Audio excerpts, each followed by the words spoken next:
Sabia lá na gaiola, fez um buraquinho. Voou, voou, voou, voou. A menina que gostava tanto do bichinho chorou, chorou, chorou, chorou. Fui na fonte do Tororó beber água, não achei. Achei bela morena que no Tororó deixei. Olá, vamos falar hoje sobre autoria, sobre tradição oral. A primeira música que eu cantei, né, que eu citei, como é que ela se chama? É o Sabiá na Gaiola? Será que isso é autoral ou será que isso é folclore, é tradição oral? E a fonte do Tororó, você sabe?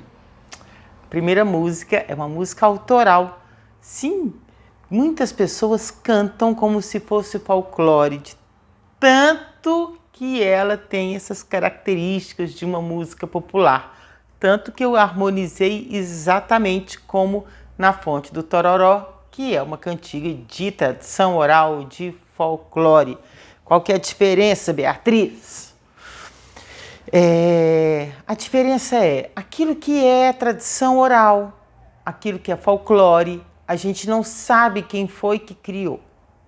É aquilo que vai sendo transmitido de geração em geração, como nós aprendemos quando éramos crianças, de pai para filho, de mãe para filho, para filha, né? Pelos nossos avós, pela nossa família, pela nossa comunidade. E tem aquilo que tem uma assinatura, ou seja, tem dono. Então, o Sabiá na Gaiola tem dono, é o cordovil. A fonte do Tororó não tem dono. A gente sabe de algumas pessoas que ouviram o povo cantar e registraram. Mas o que elas fizeram foi registrar, como Villa-Lobos fez, por exemplo. Mas hoje eu vou falar não sobre música de tradição e autoral, mas dos contos, dos versos, da prosa, que ora nos aparece como autorais, ora como domínio público e ora como tradição oral. Ainda tem isso, domínio público, mas domínio público não é tradição oral? Não, necessariamente. Então vamos lá. Então, quando eu tenho um conto que tem uma assinatura, eu tenho um conto autoral. Não interessa. Alguém escreveu. E por que isso é tão importante eu saber? Primeiro, por uma questão de respeito, de ética, né? Respeito àquele autor. Ou àquela autora que gastou muito fosfato, tempo, suor para escrever aquilo e toda uma indústria do livro para poder publicar. Quando a gente vai contar uma história ou quando a gente vai fazer uma citação dentro de alguma palestra, numa sala de aula, a gente precisa procurar saber de quem é o texto que eu estou me referindo, que eu estou narrando, que eu estou citando. A internet nos ajudou muito ao acesso à informação. Hoje a gente tem acesso a muito mais informação do que a gente tinha antes, não é mesmo? Pela internet e de uma forma muito rápida. Mas também nos engana muito, porque nem sempre o ouro é de verdade. Às vezes vem um ouro do tolo, tem aquele brilho, mas eles citam autores errados ou não citam os autores.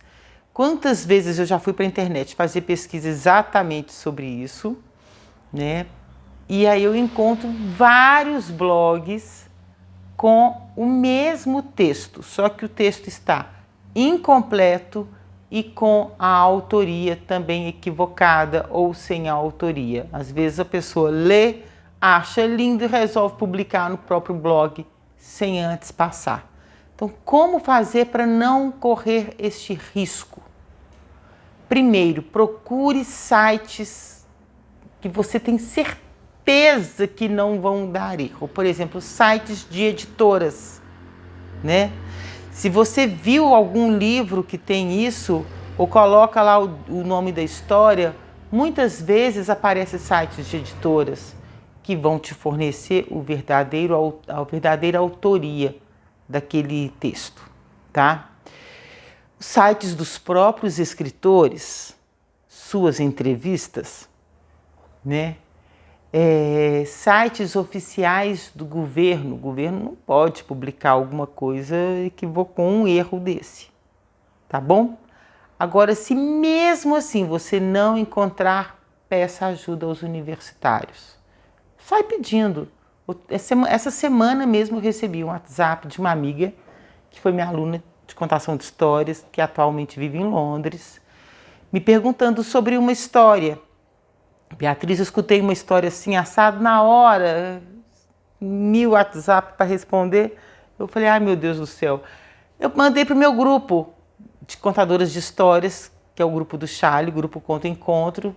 Eu falei, uma delas vai conhecer essa história. E não deu, não foi uma não, o grupo inteiro lembrava, a única pessoa que não lembrava da história fui eu. Elas não só mandaram o nome da história, como mandaram o texto da história e eu mandei para essa minha amiga. Então a gente pede ajuda, alguém vai nos ajudar, tá? Se de todo você não descobrir, não tiver a garantia de que aquele texto é daquele autor, aí você diz que é um autor desconhecido, pelo menos para você. Não existe problema algum em dizer que a gente não sabe, em dizer que a gente esqueceu. Outro dia mesmo eu dei uma informação equivocada de um livro que eu escrevi, né? Porque quando eu estava a fazer o livro, eu cheguei a escrever essa história para aquele livro, mas no final, no vamos ver, ela saiu e outra entrou no lugar, né? Mas eu fiquei com ela na minha cabeça porque eu tinha feito ela toda para aquele livro, né? E aí eu cheguei a publicar, né? Que essa história publiquei no tal livro. Aí Rosana, né, que fez essa parceria da escrita do livro comigo, ou eu com ela, né? Nós fizemos juntas esse livro. Falou, Beatriz, essa história não está no livro. Eu falei, hã? Não tem problema nenhum. Fui lá e editei, tirei essa informação, né? Fui lá e corrigi. Quando a gente pode corrigir os erros, é muito bom. Agora, quando a gente erra com convicção, assim, com maldade, né? Ah, vou falar, e daí? É chique falar que tem autor e que eu sei o autor? Não, é muito feio. É cafona demais. É melhor a gente se assumir enquanto seres, né, dotados de muitas possibilidades, mas também de muitos limites. Então, a gente tem os contos autorais. Quando esse autor ele faleceu, depois de tantos anos, a obra dele cai no que nós chamamos de domínio público. Então, Monteiro Lobato faleceu há X anos, agora a obra dele caiu em domínio público. Todos nós podemos contar, gravar, fazer novela, fazer televisão, recontar o Monteiro Lobato à vontade. Claro que a gente pode, mas nós não deveríamos ocultar que a obra é dele ou uma obra dele com a minha releitura, né? Isso é uma questão de ética. E é muito feio realmente quando a gente descobre alguém que se diz dono de uma obra e depois vai ver que não tem. Isso é plágio, isso é roubo, né? Bom, às vezes essa obra ela é tão contada durante tantos anos, né? Porque nós temos uma literatura, Monteiro Lobato viveu há um século atrás, mas a gente tem obras que foram escritas há 500 anos, há 2000 anos, sabe-se lá há quantos anos, séculos ou milênios antes de Cristo, mas que a gente conta até hoje, né? Elas estão em domínio público e a gente conta quase que como uma tradição oral, nem lembra que houve autoria, como é o caso da Odisseia. A gente conta os trechos da Odisseia, né? As aventuras do Odisseu, do Ulisses, e se esquece que tem uma assinatura ali de Homero. Embora haja controvérsia, se hoje em dia muita gente discute se Homero existiu, se não existiu, quem foi Homero e tal. Mas enfim, tem uma autoria ali. mas é algo tão dotado de universalidade, né, e tão recontado que, além de ser domínio público, passa a funcionar como uma tradição oral. No caso da Odisseia que eu citei, ela é baseada, sim, em tradição oral, em outra e numa cultura que, por não ser a nossa cultura, a gente tem algo como muito fantástico. Mas o que pode parecer muito fantástico para alguns pode ser uma religião para outros. Então a gente precisa, essa palavra respeito, a gente precisa ter o tempo todo como régua em tudo que a gente faz, né? Eu trouxe aqui alguns livros para mostrar de textos que vêm, por exemplo, uma característica da tradição oral com relação à autoria é que a tradição oral, aquilo que sobrevive ao tempo, ao espaço, aquilo que ninguém sabe quem foi que inventou, nem foi Homero, né? Que é folclórico, que a gente chama de folclórico ou de tradição oral, eu não vou entrar nessa discussão agora, não é o caso agora. Essa literatura, ela é dotada de algumas características que são peculiares. A universalidade. Personagens que podem funcionar em qualquer tempo, em qualquer espaço. Por isso a gente tem uma obra, né, de 500 anos antes de Cristo que a gente conta hoje como se fosse que funciona para todo mundo e funciona em qualquer lugar do mundo, né? Aquelas personagens que têm obras, textos dotados de muitos valores, de muitos princípios e de uma linearidade no sentido, né, de que tem uma ação-reação o tempo todo dentro da obra. Porque um conto autoral não necessariamente tem isso. Um conto autoral pode ter acontecido dentro de uma livraria na cidade de Belo Horizonte. Então, é muito pontual, né? Ele pode ser fragmentado, começar com um pensamento, daí vai no flashback, vai no passado do personagem, volta no presente e torna no passado e entra uma outra personagem, dialoga, às vezes a personagem chega, ela some, né? Mário de Andrade tem muito isso na obra dele, inclusive. Então é muito claro que é um conto autoral, é muito pontual de uma cultura, de um lugar. Agora, às vezes, nós temos contos autorais que são dotados de tal universalidade que a gente fica na dúvida se é da pessoa ou se é tradição oral que ela criou uma versão. O meu livro Pitulu, o meu primeiro livro, que eu publiquei pela Letria, o Pitulu é uma história minha. Eu criei o Pitulu.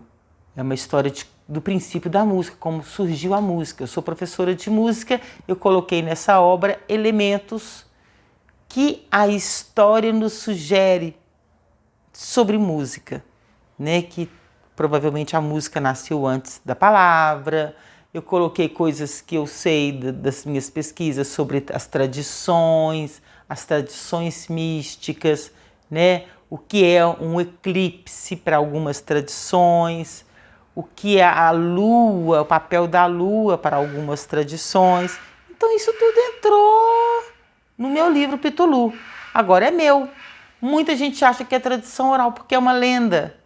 Porque eu realmente fui colocando esses detalhes e uma linearidade, uma sequência de ações na história que muitas pessoas acreditam que seja tradição oral e que eu só fiz uma versão. Mas não. Né? Que bom, eu fico muito feliz das pessoas acharem que o Pitulu é tradição oral. Significa que ele, né, ele pega bem e, se Deus quiser, ele vai durar muito. Né? Uma história já viva em muitas pessoas. Às vezes a gente tem autores que tomam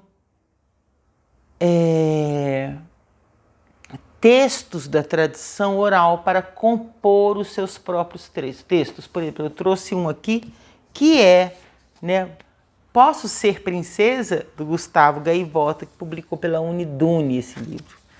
Tem ilustrações do Maurício Manzo. O Pitulu tem ilustrações do Léo Maciel, que eu não citei.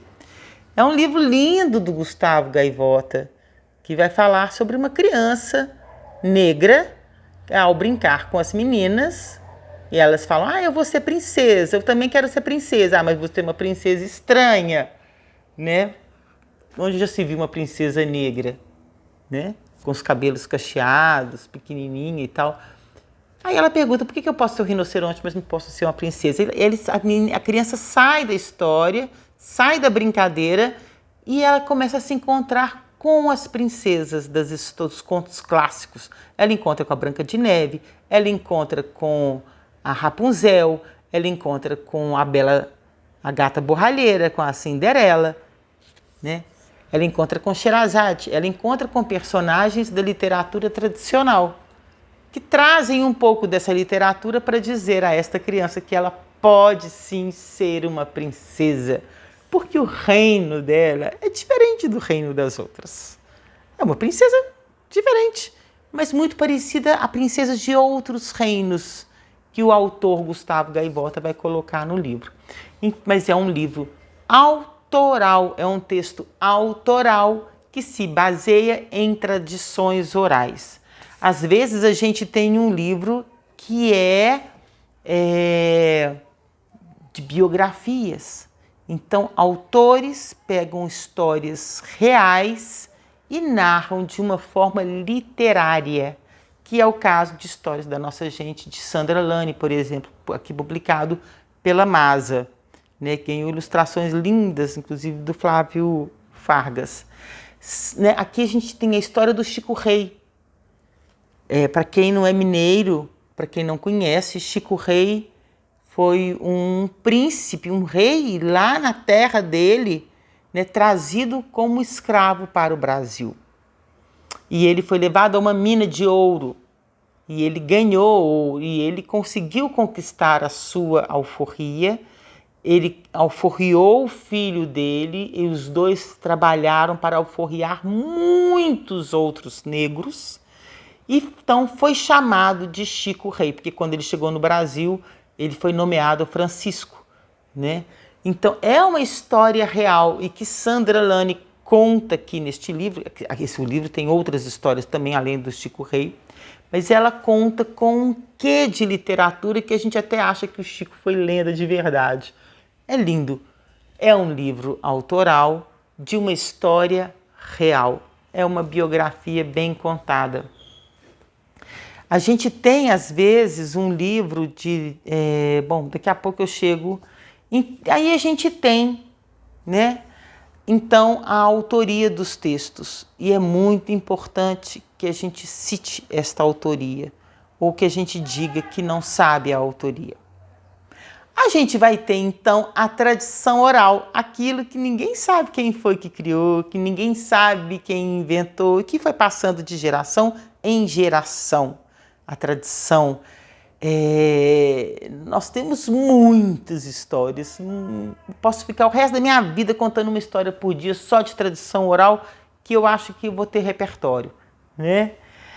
A gente tem aquelas pessoas que recolhem essas histórias e as registram, como foi, né, os irmãos Grimm na Alemanha, como foi o Andersen na Dinamarca, como foi o Ítalo Calvino na Itália, como foi Câmara Cascudo no Brasil, entre muitos outros. Câmara Cascudo, Silvio Romero, Pimentel. Aqui, por exemplo, em Contos Tradicionais do Brasil, Câmara Cascudo ele registrou a história tal como ele ouviu das pessoas. Nós temos hoje um super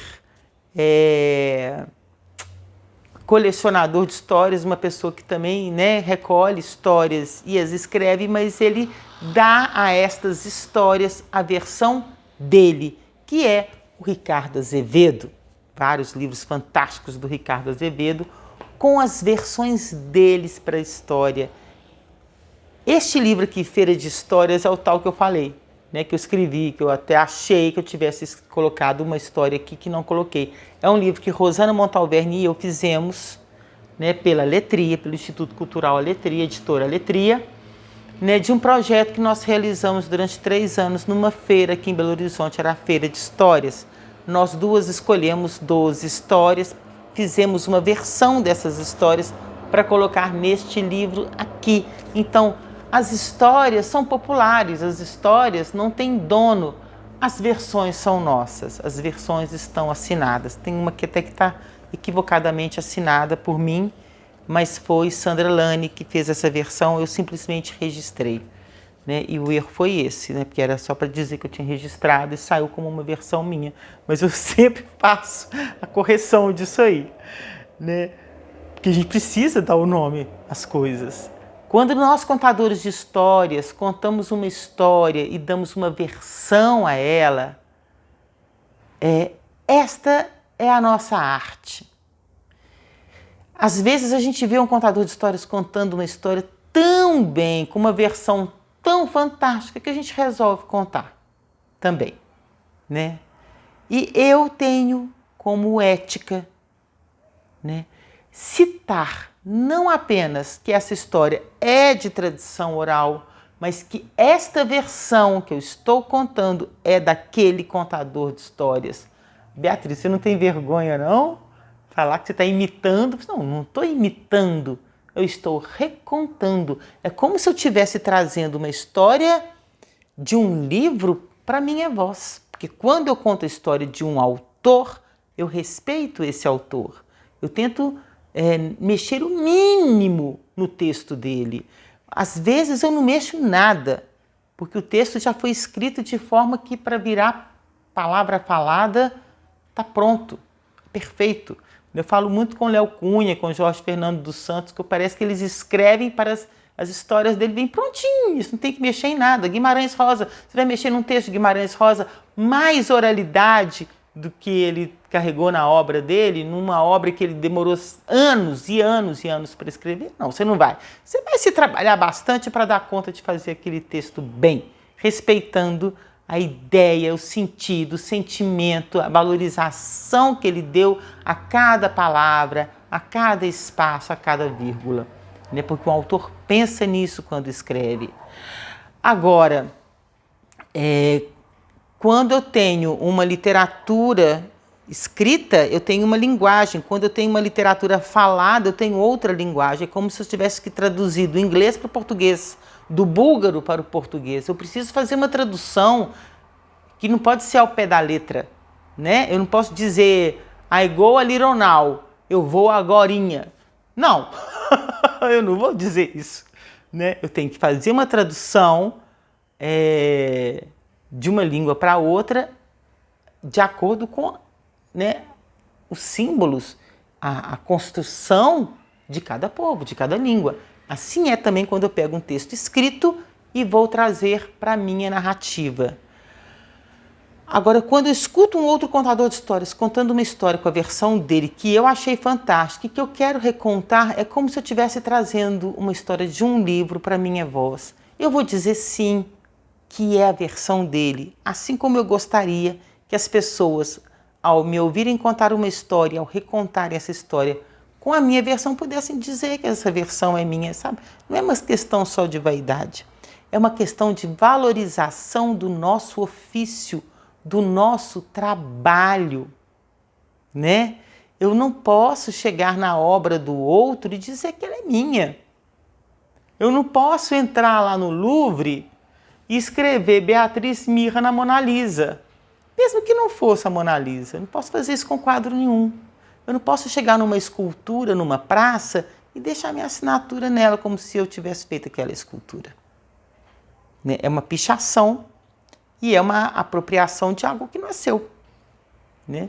Mas eu posso e devo dizer que eu valorizo tanto a obra daquele contador de histórias que é meu colega, que eu estou querendo fazer a versão dele na minha voz, né? Então, eu tenho várias versões que eu conto, histórias que eu conto, que eu falo que essa versão da Sandra, da Sandra Lani, essa versão é da Rosana Montalverne, né? Essa versão da Maria Célia Bonatti, da Ivani Aziz. Ivani foi minha aluna, né? Ela fez aquela versão na sala de aula comigo. Claro que eu coloquei os meus pontos em cima da versão dela, porque a gente também tem um estilo próprio de contar, né? Cada pessoa tem a sua, mas eu preciso valorizar o contador de histórias. Quando eu valorizo o outro contador de histórias, eu estou valorizando o meu próprio ofício. Eu estou dizendo que eu também quero ser valorizada, porque é esta profissão que me mantém, né, que coloca comida no prato dos meus filhos e no meu próprio prato. É ela que paga as minhas contas. É ela que paga a minha internet para estar aqui falando com você. Então não há vergonha nenhuma. O que a gente precisa fazer é realmente valorizar a literatura. Seja ela escrita, seja ela tradicional. Ou seja ela escrita e tradicional, as duas coisas, né? Por exemplo, e a gente precisa também criar um respeito por aquilo que a gente julga que é folclore, mas que para muitas pessoas não é folclore, é sagrado. Então eu tenho aqui, por exemplo, Histórias de Princesa Omoobá, né? É um livro do Kilsante Oliveira, da editora Masa, que ganhou ilustrações lindas do Josias Marinho. Eu adoro esse Josias Marinho, eu vivo falando dele. Da editora Masa. São livros que falam de entidades do candomblé, né? Iorubás, presentes em várias religiões. É folclore? Pode ser para mim porque eu não vivo esta religião, mas eu quase não conto, porque eu tenho certeza que é sagrado para estas pessoas. Então, se eu não consigo dar a conotação sagrada disso, eu até, né, eu prefiro convidar alguém para contar no meu lugar, ou buscar dentro de mim tanto respeito, né, para poder narrar estas histórias que são sagradas e que foram trazidas para dentro da literatura, assim como o Chico Rei, né? Assim como histórias da nossa gente, tá? Elas foram contadas em forma de literatura, mas que falam de seres sagrados, assim como tem na Bíblia, assim como tem em vários textos budistas, em textos vedantas, em textos de muitas culturas místicas e que a gente precisa respeitar. É tradição? É tradição. Pode contar? Pode e deve. Mas vamos respeitar os nossos ancestrais, né? As pessoas que vieram antes da gente, os nossos pais, nossos avós, os contadores de histórias, os escritores. E vamos respeitar o nosso ofício, seja ele qual for, seja de contador de história, seja um palestrante, seja um professor. Quando a gente dá nome, né, aos textos, às pessoas, quando a gente valoriza as pessoas, nós estamos dizendo ao outro que nós somos pessoas que se comprometem com um mundo justo.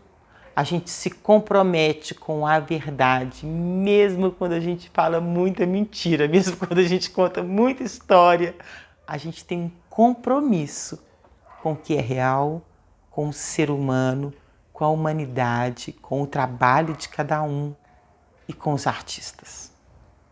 Então, boas histórias.